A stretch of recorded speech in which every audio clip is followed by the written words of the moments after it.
오늘 말씀은 열왕기상 8장 22절부터 30절. 제목은 성전을 향한 솔로몬의 기도입니다. 계속하여 반복되는 것 같습니다만 솔로몬이 성전 완공 후 감사와 기도를 드림에 있어서 아버지 다윗이 그 중심에 있었습니다.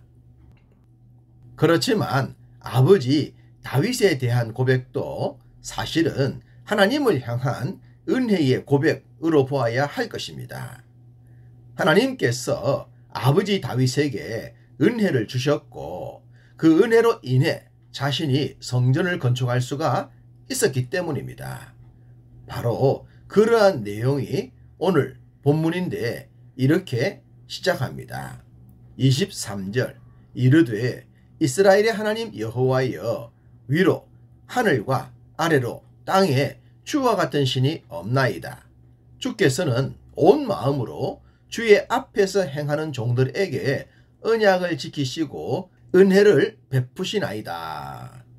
솔로몬은 자신이 이룬 결과물들을 보면서 자화자찬을 하고 싶었겠지만 너무나도 큰 열매 앞에서 하나님을 찬양하지 않을 수가 없었을 것입니다. 자신의 지혜로 자신의 능력과 실력으로는 감히 이룰 수 없는 것들이었기 때문입니다. 우리도 그럴 때가 있지 않겠습니까? 자신의 능력으로는 절대로 이룰 수 없는 결과에 하나님을 찬양할 수밖에 없는 그런 상황 말입니다. 솔로몬이 그랬을 것 같습니다. 우리는 성경에서 다양한 언약들을 만날 수가 있습니다. 에덴 동산의 아담으로부터 창조의 언약과 구속의 언약을 이야기합니다. 아브라함의 믿음의 언약과 모세의 시내산 언약, 예레미야의 새 언약, 그리고 소금 언약 등 다양한 언약이 등장하죠.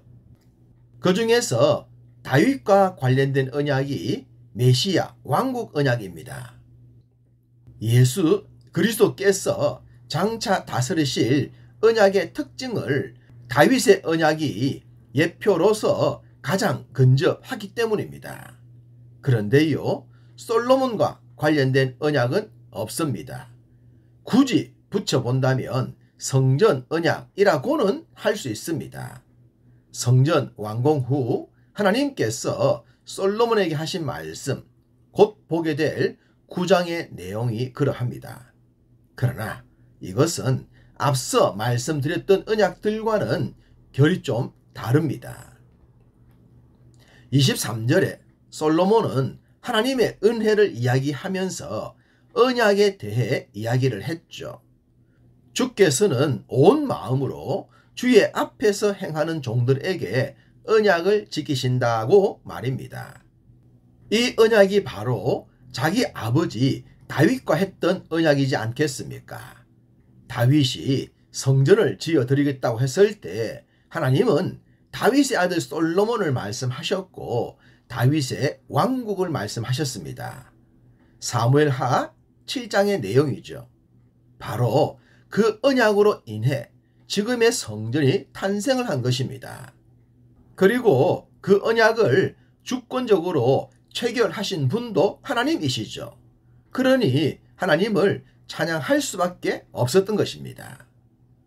솔로몬은 하나님께서 자기 아버지 다윗과 언약을 맺으셨고 그 언약의 실행이 지금의 성전으로 나타났음을 잘 알고 있었습니다. 그래서 하나님을 찬양한 후에 또다시 아버지 다윗을 이야기한 것입니다.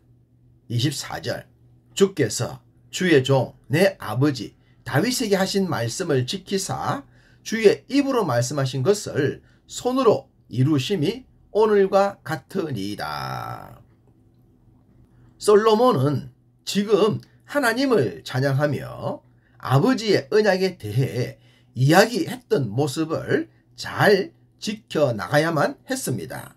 그렇다면 솔로몬도 아버지 다윗처럼 하나님께 큰 칭찬을 듣는 성군이 되었을 것입니다. 그렇지만 그러하지 못했음을 우리는 알고 있죠. 이런 솔로몬의 모습이 우리에게 도전이 되었으면 합니다. 지금 잘하는 것도 중요하지만 지속적으로 잘하는 것은 더욱 중요합니다. 여러분 모두 지금도 앞으로도 하나님께 인정받는 믿음 되시기를 소망합니다. 당시 솔로몬은 하나님께서 자기 아버지에게 너와 너의 자손이 내 앞에 신실하면 너의 나라가 영원할 것이라고 하셨던 말씀을 잘 기억하고 있었습니다. 그 내용이 25절이죠. 이스라엘의 왕위에 앉을 사람이 내 앞에서 끊어지지 아니하리라. 그렇습니다. 일회성으로 끝나는 것이 아니라 영원히 반복될 수 있는 그런 은혜를 받았습니다. 다윗과 솔로몬으로 끝나는 것이 아니라 대를 이어 부모가 누렸던 복을 누리게 될 것이라는 거죠. 당시 성령 충만했던 솔로몬은 그런 내용을 확실하게 기억하고 있었기에 하나님께서 하셨던 약속을 기억해 주십시오 라고 하나님께 다짐을 받는 듯 한 이야기를 합니다. 25절 마지막 문장, 이제 다윗을 위하여 그 하신 말씀을 지키시옵소서. 하나님께 잊지 마시라고 당부하는 것 같지 않습니까? 그런데요, 인생이 하나님을 염려할 필요는 없습니다. 마치 일반인이 연예인들을 염려할 필요가 없듯이 말입니다. 먼저 자신을 생각해야 합니다. 우리는 기도할 때 하나님 우리와 함께해 주시옵소서 할 때가 많습니다. 그런데요, 임마누엘의 하나님은 우리와 늘 함께 하십니다. 믿습니까? 물론 그래도 이런 기도가 필요하겠지만 저는 하나님 제가 하나님 편에 서게 해 주시옵소서 이런 자세가 더 필요하다고 생각합니다. 우리가 하나님을 놓치지 않아야 합니다. 실제로 우리들의 삶에서 우리가 하나님을 놓치는 경우, 우리가 하나님과 함께하지 않는 경우, 우리가 하나님을 멀리하는 경우가 훨씬 많지 않겠습니까? 솔로몬이 이제 다윗을 위하여 그 하신 말씀을 지키시옵소서 라고 할 것이 아니라 하나님 제가 하나님의 말씀을 끝까지 지키게 해 주옵소서 했어야 했습니다. 왜냐하면 실제로 솔로몬이 잠깐 하나님을 놓쳐버렸기 때문입니다. 솔로몬은 현재 자신이 누리고 있는 모든 것들을 놓치고 싶지 않았을 것입니다. 그래서 26절에 이스라엘의 하나님이여 원하건대 주는 주의 종 내 아버지 다윗에게 하신 말씀이 확실하게 하옵소서 라고 거듭 기도했던 것입니다. 하나님께서 아버지 다윗에게 해 주셨던 것처럼 자신에게도 해 주신다면 자신의 삶도 아버지와 같을 것이라고 믿었기 때문입니다. 이런 말씀들을 보면 솔로몬에게 아버지 다윗은 최고의 롤 모델이었던 것 같습니다. 아버지처럼 살 수만 있다면 아버지가 하나님께 받았던 것들을 자신도 누릴 수가 있다고 믿어졌기 때문입니다. 우리에게도 이런 모델이 필요하겠죠. 그리고 그 모델을 멀리서 찾을 것이 아니라 집에서 섬기는 교회에서 찾을 수 있기를 간절히 소망합니다. 솔로몬은 성전의 아름다움에 심취되었지만 성전과 비교될 수 없는 하나님을 찬양했습니다. 27절 하늘과 하늘들의 하늘이라도 주를 용납하지 못하겠거든 하물며 내가 건축한 이 성전이오리이까.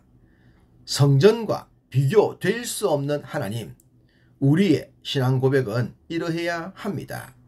내 삶에 이루어진 것들이 아무리 많더라도 그 모든 것과 비교될 수 없는 하나님을 찬양하고 높일 때 우리의 참 존재 가치가 빛을 발할 것입니다. 오늘도 이런 모습으로 우리 모두 충만하기를 간절히 소망합니다.